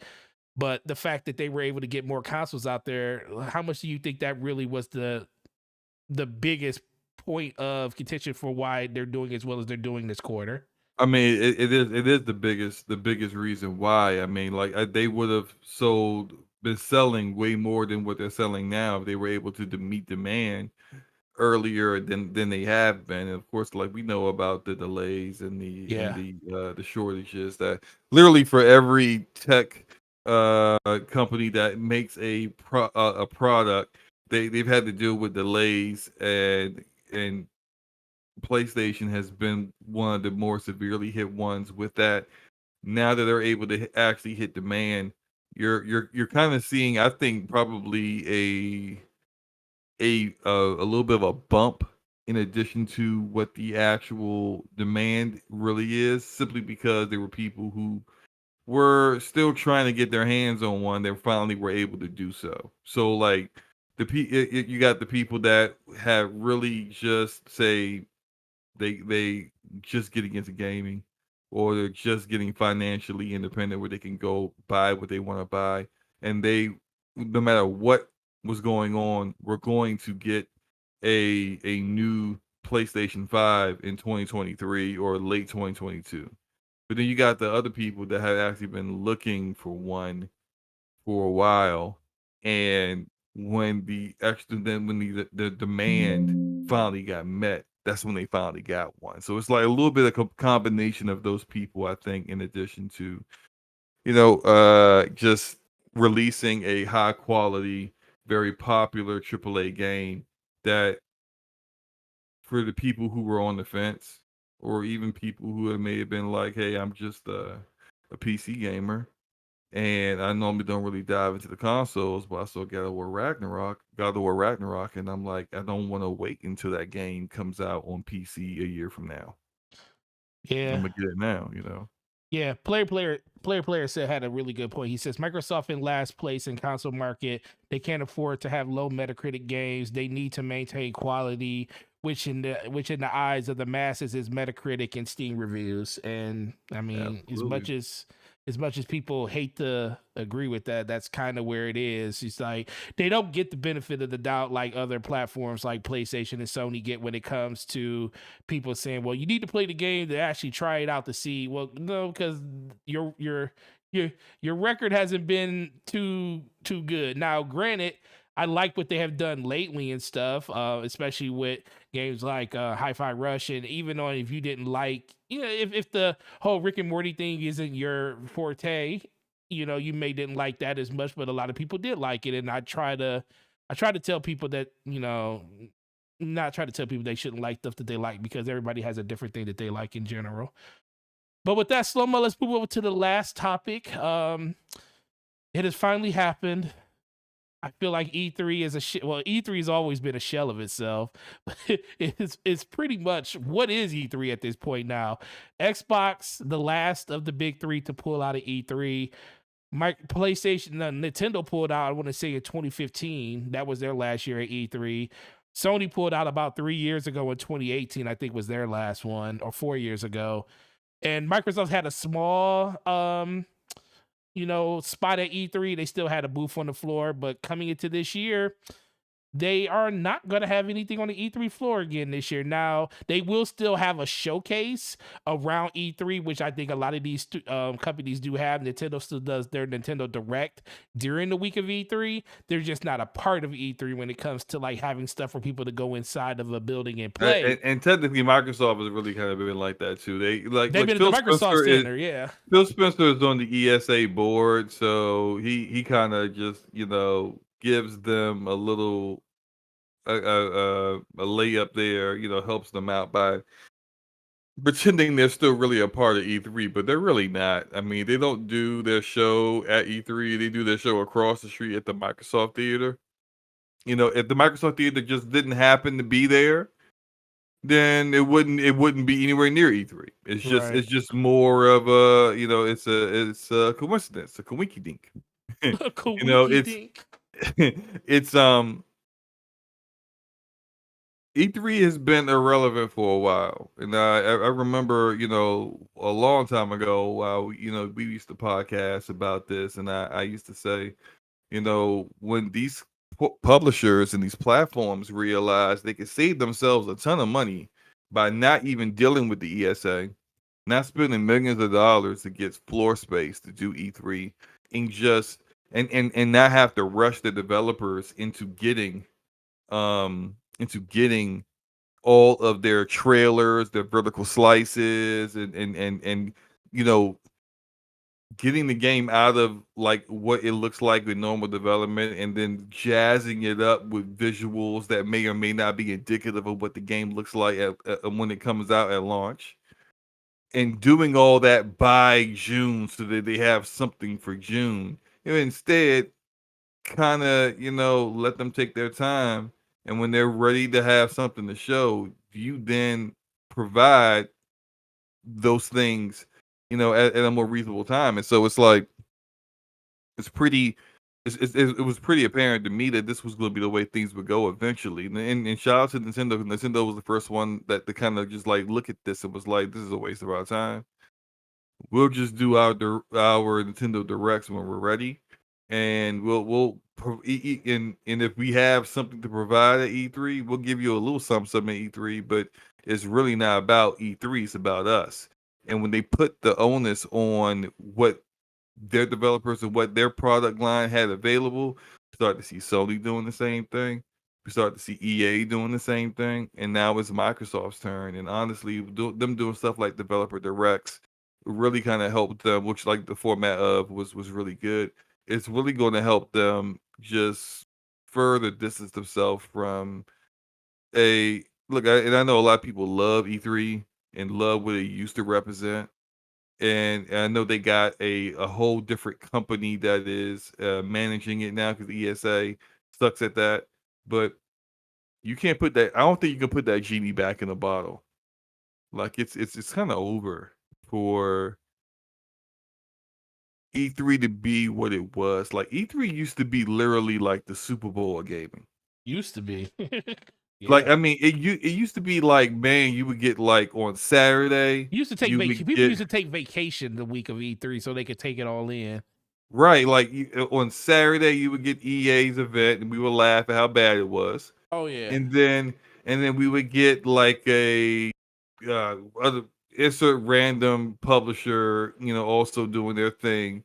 Developer Digital will give us something really weird and unique but funny. But it was awesome. Yeah, and then you would get Nintendo, and then later on in the day you would get Microsoft, and then the very next day on Monday you would get Sony. It would just be back to back, all the data that you needed. Hey, if a new console was coming out, you were getting all the information you needed on it. You get the price, the games they were gonna have at launch, Yep. everything. You got all at once. It was an overload, a smorgasbord of gaming info and information and things to be excited about. And now the drawback to that is you don't get all that information condensed all at once. It's all spread out, and sometimes because it's not all going to be at E3, you get stuff like Jeff Keighley's Summer Game Fest, which is frankly out boring as far as I'm concerned. Like last year, he did it, and I don't know, I can't recall how many of them, but it was so It's many been developers two. that just showed Oh up, yeah. and they just had concept art. Yeah. Like, what? They ain't even showing nothing. Like, can you keep that? I don't care about your concept art. You don't get up out of here with that.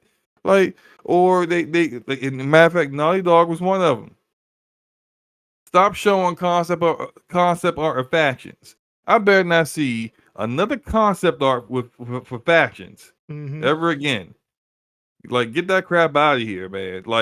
Just don't show factions again until you showing some actual gameplay of the game running.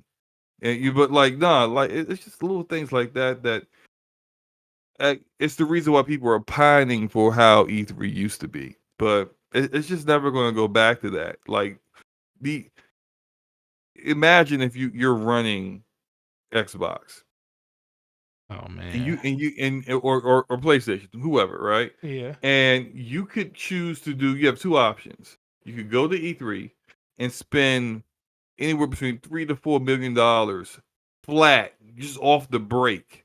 $3 to $4 million just for being there. In addition to now, you gotta get all your developers, make sure all your developers, hey, Sucker Punch, that trailer you're working on, it needs to be ready by June. Okay, it needs to Mm-hmm. be ready. Hey, Naughty Dog, factions, you gotta show me something playable by June. It needs to be ready. Everyone's gotta have their stuff ready by June, Mm-hmm. or you can save yourself $3 or $4 million. Not even worry about that. And Naughty Dog can continue, and maybe this might be to the detriment. Continue keep taking their time with factions. But Sucker Punch, the next Ghost of Tsushima, they maybe they don't have it ready until August. Cool. Maybe Insomniac doesn't have their launch, their gameplay reveal for Spider-Man 2 ready until late July. Cool. You know what? All of this is after June. so it still allows you to drop your stuff when it's ready, and you get the same pop and response because the same people that was going to be watching your E3 show are going to watch your private show too. So it just is what it is, man. Yeah. E3, man. The biggest thing I remember, E3 hasn't been the same for in a long, long time. I remember um the first time they show Halo 2 concept art. Well, not even art. They show the trailer of Master Chief when they were in space. He was on the Pillar of Autumn, and he went to and the bomb was on the ship, and he had to blow it out the airlock. I remember seeing that trailer for the very first time, and I was like, and because they gave the release date for the game for the next year, and I was like, I cannot wait. I watched that trailer so many I times. remember the pot when the Master Chief hijacked the Ghost. Yeah. Because that was the next year. Because that's how E3 was. They would show you a trailer, and then they would show you the gameplay the next year, because that's how it kind of was the rotator on it. And I remember literally all I would do was I just couldn't wait for E3 just to see like what my favorite game that they were about to come out with. What did it actually look like? What did it play like? And stuff like that. Getting like information from all of the outlets that were there. This is when, shout out to the IGNs and the GameSpots and all that stuff back then. That's when we really, really used to like lean on them for like information and stuff like that. And now that's kind of changed because of how content creation and stuff is now, and you can go straight to consumer with your messaging and stuff, and that's kind of been the main downfall of E3. But it was like one of those magical and memorable things. I just think that the world has changed a lot since then, and I mean, we also went through a panorama and everything, which definitely didn't help the situation. But like you said, these studios and these publishers, they don't have to spend the money that they were spending before. They can have the same desired effect by literally setting up a studio that's inside of their building already, and go live right when they want to and control the narrative 100%. They don't have to like worry about their stuff getting leaked unless they leak it themselves. They ain't got to worry about anything like that. And that's why you're starting to see, places like people like Sony not have these type of these these conferences and stuff in Nintendo. Now, I will say this, Nintendo's probably the most consistent company out there when it comes to making sure they go direct to their fans. They do it seems like at least 5 or 6 times a year with their Treehouse Lives, their Nintendo Directs and stuff. They're more consistent than anybody else, and I think that's why a lot of people loves the content that they put out. Sony just puts out stuff when they need to put stuff out. They infuriate their fans by not talking about stuff more on a consistent basis, which I definitely am part of that a part of that desire that I want them to do more. But when they do talk, it means something. And then, right now, when it comes to Microsoft, people just want Microsoft just to release games at this time. It's good to have a lot of I think content and stuff. Sony needs to have a showcase this year. They They didn't need have a they need to have a showcase showcase last this year. year. Yeah, they needed to have a showcase this year. The state of play isn't. The state of plays are cool, and then they're very specialized state of plays that Right. like really focus on like a big game that they're dropping are also really good. And I like that. Xbox is kind of taking like that kind of format that they and Nintendo are using with the developer directs.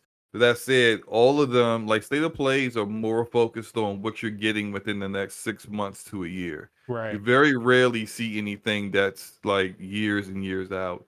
And that's what you would get from a showcase. You look at the most anticipated games that's coming out on PlayStation.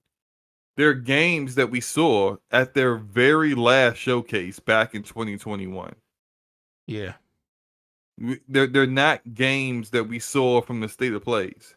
They're stuff that we like Wolverine. Yeah, 2021. Spider-Man 2, 2021. Mm-hmm.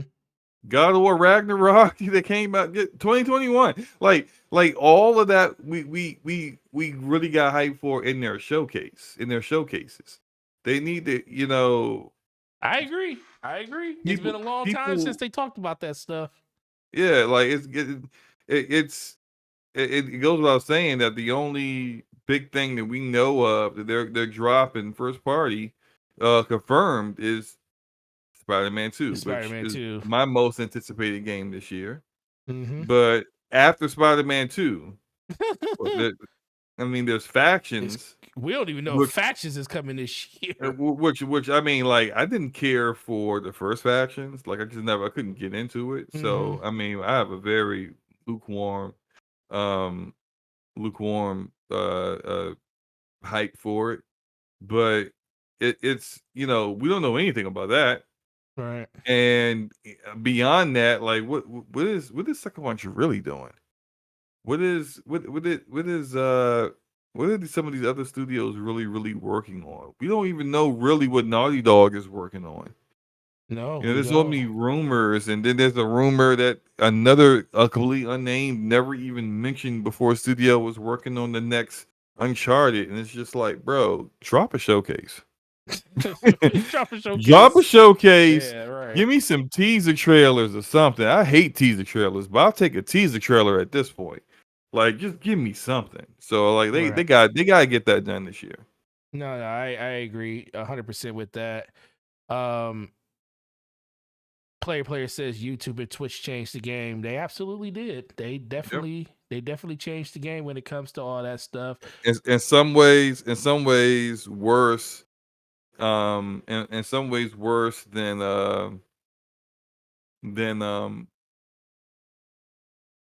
like with, for example, Twitch. Mm-hmm.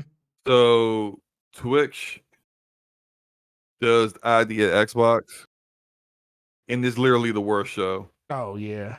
Because they just like Twitch is just promoting Twitch.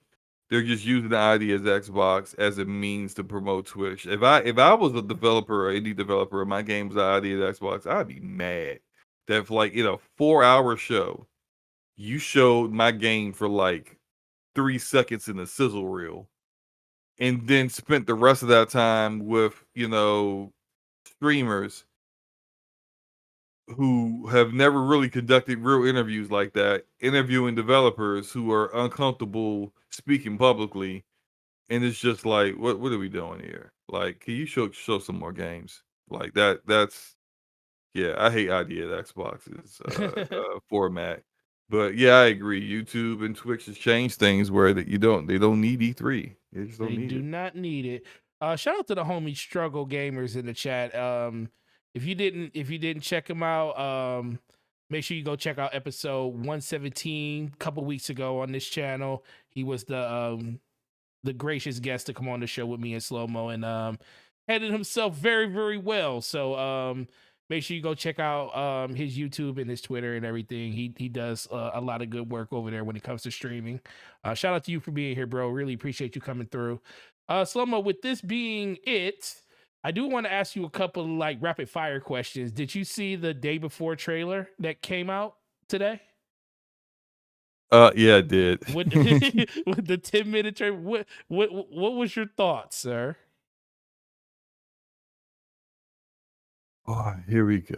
Okay, I know. so I literally I didn't want to make it a talk because I didn't know if we was gonna have time to get to it. But since we still got a little time, man, I definitely want to hear what you got to say about this trailer. Go ahead. Or this gameplay. It wasn't a trailer, it was if you, gameplay. when it was over, I was like, "That's it." That's it. So you delayed showing that basic walking around. The most impressive thing in the trailer was the random character's woman's butt cheeks. Yep. That's about it. Clapping back and forth.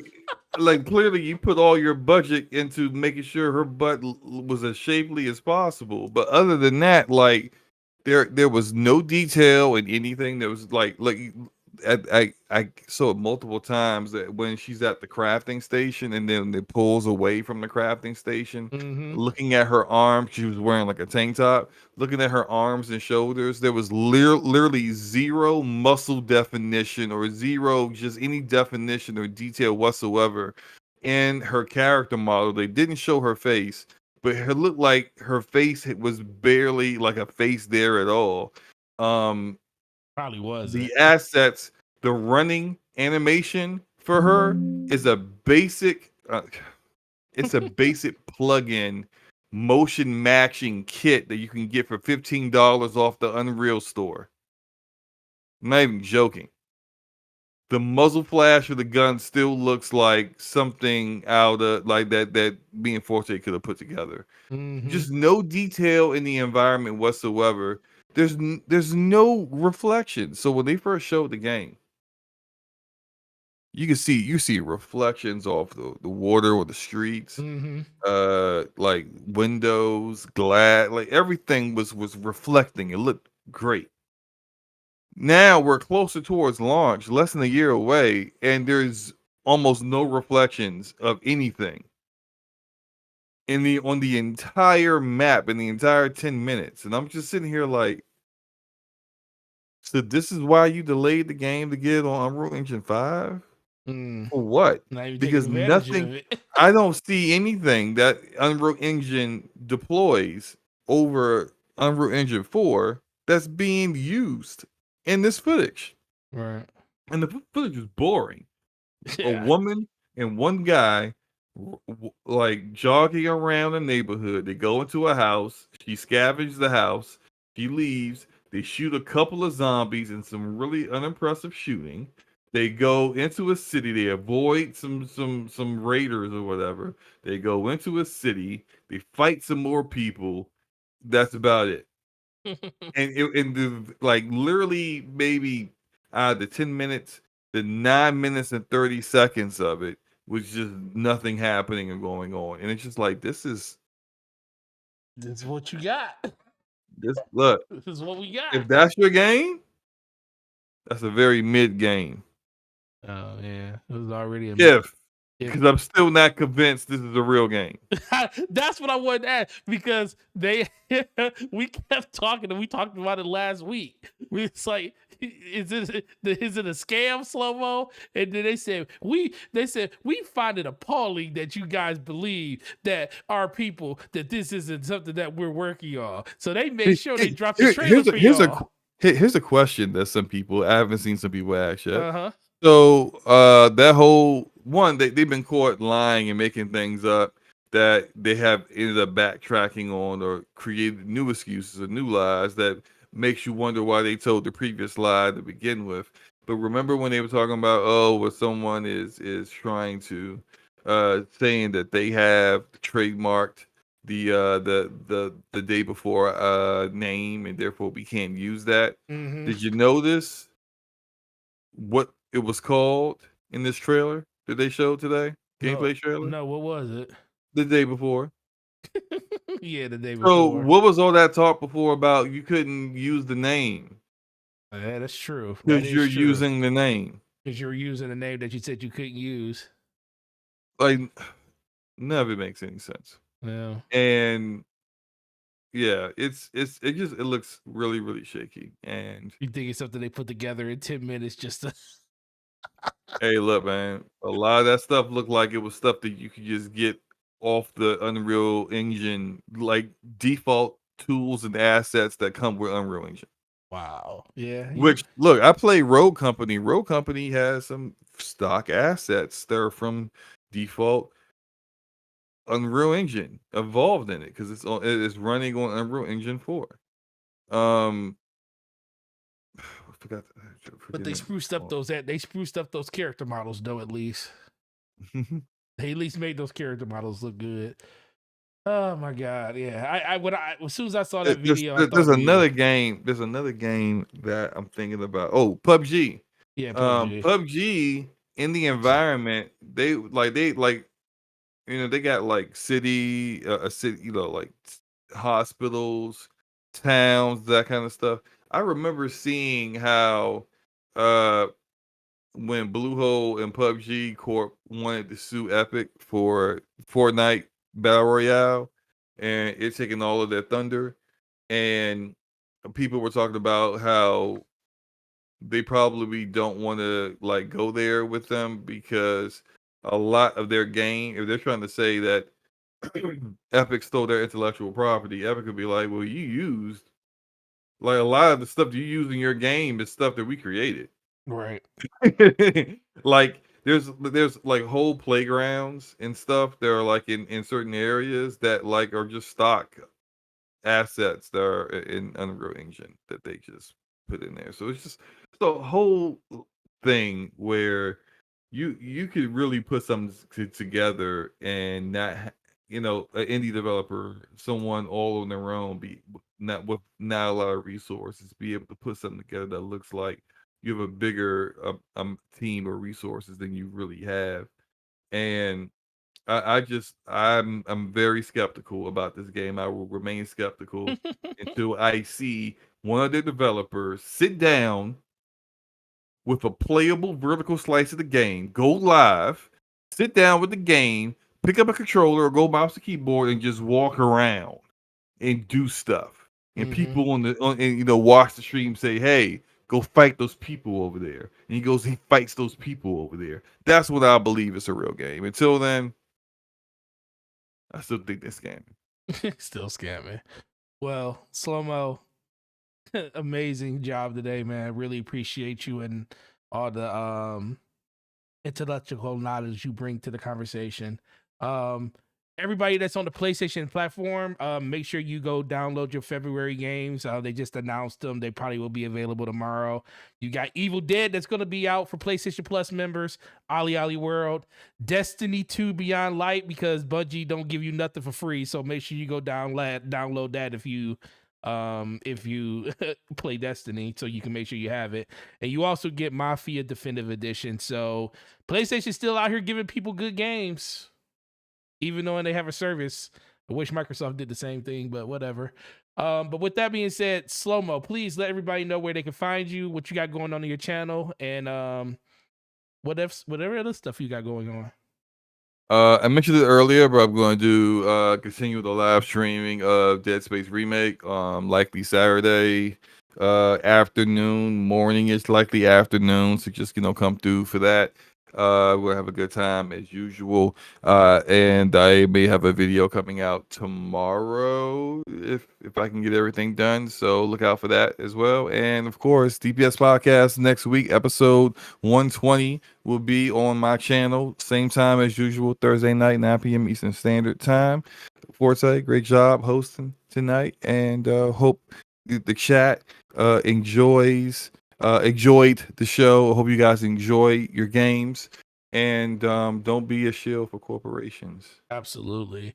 And shout out to all the 10%ers out there. Shout out to the people that are members on the channel. Shout out to Dragonheart Yobi. Shout out to Stardo Cicero, Texas, I'm a Rich Swag Lord, Ramon Terrell, Hargi Shani, Basement Radio Arcade Podcast, Brap, Corey Hale, Cat Daddy Lurk, Erodimus, the homie Slomo Backslav, DJ Oris, and that guy Smitty. If you want to contribute to the community, hit the join button. We read out all of these members at the end of every show for both channels, and I'm about to turn it over to Slomo so he can read the ones over there.